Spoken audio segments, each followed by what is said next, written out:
جی سر بتائیں کہ یہ اب کہاں تک یہ لیگل ایشو پہنچا ہے کہ 4 کیسز تھے، 4 کیسز میں ان کی بیل ہو گئی، پھر نظر بندی کا آرڈر آیا جس پہ آپ نے یہ فیصلہ کیا کہ آپ ایک کنٹیمپٹ آف کورٹ کی پٹیشن آپ نے دائر کی اور اس کی ہیئرنگ ہوئی. سو ناؤ ایکسپلین ٹو اس اس کے بعد اب تک کیا ہوا ہے؟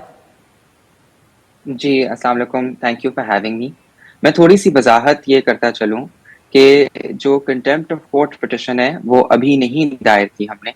وہ آج سے اس کا پس منظر یہ ہے کہ آج سے 1.5 ماہ پہلے ہم نے ہائی کورٹ سے رجوع کی تھی کہ اگر مس شاہ کے خلاف کوئی بھی کیس ہیں سوائے جو 2 جن کے اوپر ہماری بیل اپلیکیشن جن کے اوپر پینڈنگ تھی، ہم نے عدالت سے یہ رجوع کی تھی کہ اگر ان کے علاوہ کوئی کیس ہے تو ہمیں بتا دیا جائے. عدالت نے آئی جی پنجاب سے رپورٹ طلب کی تھی اور آئی جی پنجاب نے یہ رپورٹ دائر کی تھی عدالت میں کہ ان کے خلاف صرف 2 مقدمے ہیں اور 2 مقدموں کے علاوہ اور کوئی مقدمہ نہیں ہے پورے پنجاب میں. تو جب ان کی بیل اس کے بعد 18 اکتوبر کو ان 2 مقدموں میں لاہور ہائی کورٹ سے بیل ہوئی تھی تو اسی دن ان کو ایک تیسرے مقدمے میں ڈالنے کی کوشش کی گئی تھی.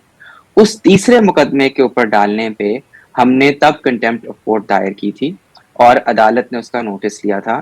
اس پہ باقاعدہ جو انویسٹیگیٹنگ آفیسر تھے، پھر جو سی سی پی او لاہور تھے اور آئی جی پنجاب تھے، ان کو طلب کیا گیا تھا.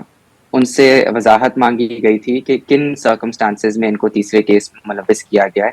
وہ کوئی زیادہ مطمئن شدہ جواب نہیں دے سکے تو ان کو کہا گیا کہ تحریری جواب جمع کرائیں.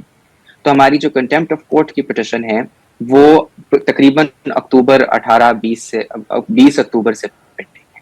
اس کے اوپر کاروائی چلی آ رہی ہے. اس دورانیے میں جب انہوں نے تیسرا کیس ڈالا اور چوتھا کیس ڈالا، اس تیسرے اور چوتھے کیس میں بھی اب بیل ہو چکی ہوئی ہے اور غالباً 15 نومبر کو چوتھے کیس کے اندر بیل ہوئی تھی. اور اس کے بعد اب انہوں نے 15 نومبر کو ہی ان کا نظر بندی کا آرڈر ایشو کر دیا جو ڈپٹی کمشنر لاہور نے. اس نظر کے آرڈر کے خلاف ہم نے ریٹ پٹیشن فائل کی ہے جو کہ لاہور ہائی کورٹ میں لگی ہے. تو اب اس وقت 2 معاملات ہیں جو کہ ایک کنٹیمپٹ آف کورٹ پٹیشن ہے اور ایک ریٹ پٹیشن ہے نظر بندی کے آرڈر کے خلاف. وہ پٹیشن ابھی پینڈنگ ہے، اس میں ڈپٹی کمشنر صاحبہ کو نوٹس ہوا ہے اور ہم سے عدالت نے یہ بھی کہا ہے کہ جو M P O maintenance of public order ordinance ہے اس میں آپ ہوم سیکرٹری کو اپروچ کر سکتے ہیں.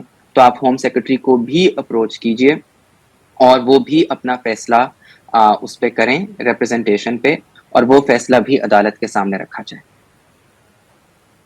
تو سر اب یہ کیا آپ نے ہوم سیکرٹری جو ہے ان سے منڈے سے پہلے رجوع کر کے ان سے فیصلہ لینا ہے؟ جی ہوم سیکرٹری صاحب کو یہ ہدایت کی گئی ہے کہ انہوں نے جمعے کو صبح 11 بجے ہمیں سننا ہے اس کیس میں اور جمعے کو اس کا فیصلہ کرنا ہے اور پیر کو وہ اپنا فیصلہ عدالت کے سامنے رکھیں گے. جمعے کو ہی ہو چکا ہوگا لیکن وہ عدالت کے سامنے بھی پیش کیا جائے گا فیصلہ پیر کو. ٹھیک. اور سر پھر اس کے بعد واٹ ڈو یو ایکسپیکٹ کہ وہ کیا فیصلہ کر سکتے ہیں اس کا اور کون سا ایسا فیصلہ ہوگا which will work in your favor اگر وہ obviously کہہ دیں کہ یہ آرڈر اب ضرورت نہیں ہے اس کی؟ what are you expecting؟ جی ہماری توقع یہ ہے کہ اگر کوئی بھی ہمیں کسی کھلے دماغ سے اور انڈیپینڈنٹ ججمنٹ سے سنے اس معاملے میں، تو یہ جو نظر بندی کا آرڈر ہے، ایک جو انسان ہے ان کے اوپر 3 اگر آپ نے مقدمے کیے ہیں، ان 3 مقدموں میں جو مواد اکٹھا ہوا ہے وہ مختلف عدالتیں اب مواد دیکھ چکی ہوئی ہیں. لاہور ہائی کورٹ ہو گیا، اینٹی ٹیررزم کورٹ ہو گیا، سیشنز کورٹ ہو گیا، اور اس مواد کو دیکھ کے وہ اس فیصلے پہ پہنچے ہیں کہ اس انسان کو پابند سلاسل رکھنے کی ضرورت نہیں ہے، وہ بیل پہ جا سکتی ہیں. تو ایک ڈیپٹی کمشنر صاحبہ کے پاس کیا نیا مواد ہو سکتا ہے جس کی بنیاد پہ وہ نظر بندی کر سکیں.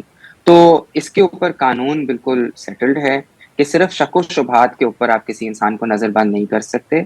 پاکستان کی آئین کی آرٹیکل 9 ہے، وہ آپ کی رائٹ ٹو لبرٹی کو گارنٹی کرتے ہیں.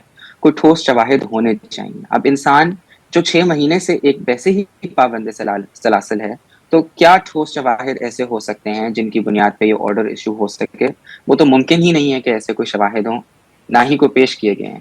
تو اگر کوئی بھی ہمیں فورم انڈیپینڈنٹ ججمنٹ سے سنے تو توقع ہماری بالکل یہی ہے کہ وہ اسی فیصلے پہ پہنچیں گے کہ ان کی نظر بندی کی بنیاد کوئی نہیں اس وقت.